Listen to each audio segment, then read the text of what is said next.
What is up, guys? It's the Sound Alchemist here, part of One Mind Syndicate, bringing you guys another epic 40 Facts video. This time it's going to be on none other than the Lord Supreme Kaldor Draigo.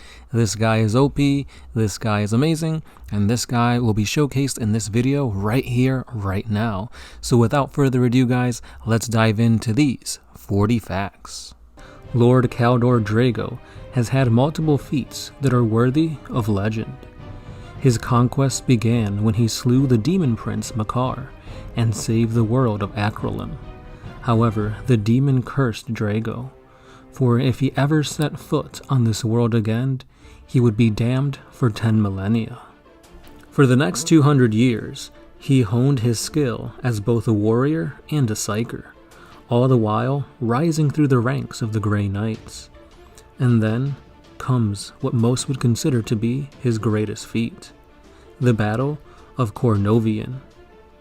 Here, the Death Guard, which were being led by the demon Primarch Mortarion, met the Grey Knights in battle.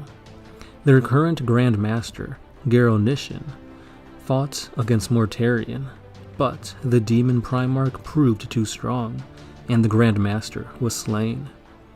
The Grey Knights were forced to retreat, and they held a council.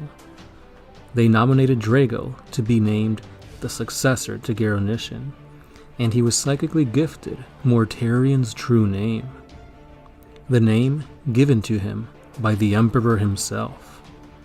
Once again, the Grey Knights attacked the Death Guard, but Draigo was fighting a losing battle against Mortarion. Mortarion proved to be just too strong, and just as Draigo was about to meet his end at the Primarch's hand, he fired off with all his psychic energy a bolt of pure psychic lightning. Mortarion dodged, but in this dodge, he created an opening in his mental defense. Draigo took advantage, and he spoke Mortarion's true name. This siphoned the demon Primarch's power away, and Draigo took advantage of this. As Mortarion lay defeated, his form being pulled back into the warp, Draigo ripped open the demon's ribcage, exposing his rotting heart. Garronishan's name was carved into Mortarion's heart, a humiliation that he'll never forget. After this mind-boggling defeat of a Primarch, Draigo was once again called to take on Makar on the planet of Acrolim. Fearing the curse would also affect his marines, Draigo went alone. Here he fought and bested the old demon prince, but the warp was dragging back the defeated Makar.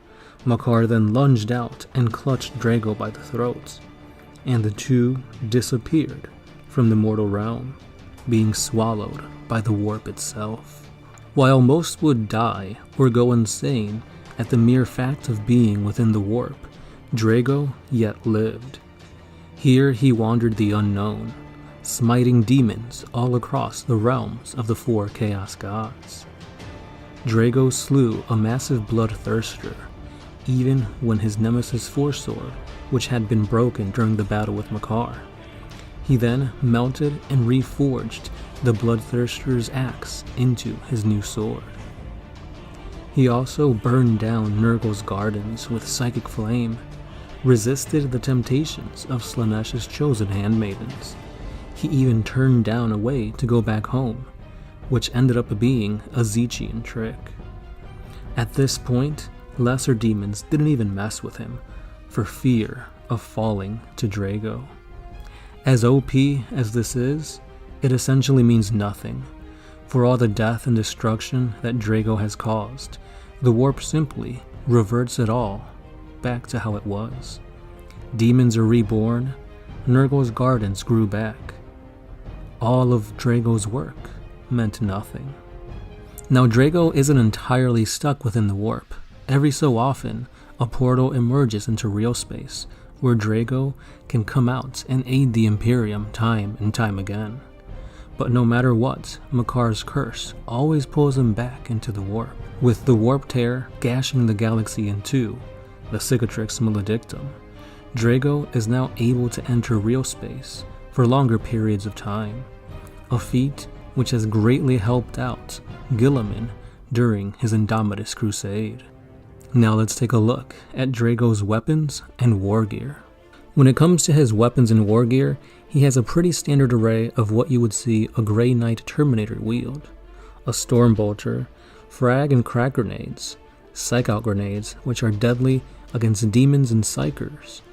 For defense, he has a Storm Shield, but we have his primary weapon, a relic of the earliest days of the Imperium, the Titan Sword. The Titan Sword is more than just a mere weapon. It is the badge of office of the Supreme Grand Master, a potent symbol of the chapter's sacred duty and the Emperor's fury given form. Draigo being a Grey Knight, one could say that his weapons and war gear means nothing, for his true prowess in battle comes from his psychic abilities. The psychic abilities that Draigo can call upon are as follows. Hammer Hand. Focusing the raging power of their minds, the Grey Knights can augment their already prodigious might. Even unarmed, a warrior can crush flesh and bone. Given blade or warhammer, there is very little as to what they cannot slay. Sanctuary. Chanting words of binding, the Psyker creates a shield of psychic turbulence to hinder his enemies.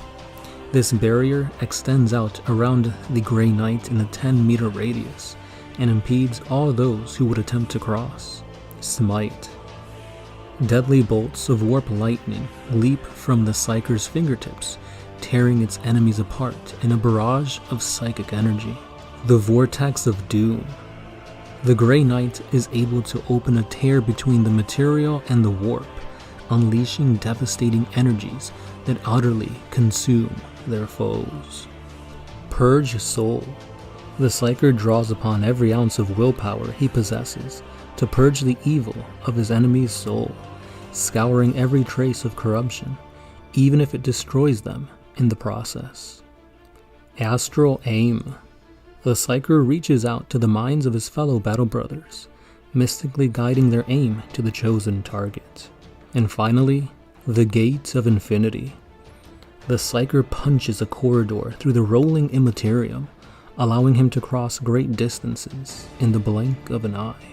And that's all I got for today, guys. Thank you for listening, and as always, this has been the Sound Alchemist, part of One Mind Syndicate, and I'll catch you then. Peace.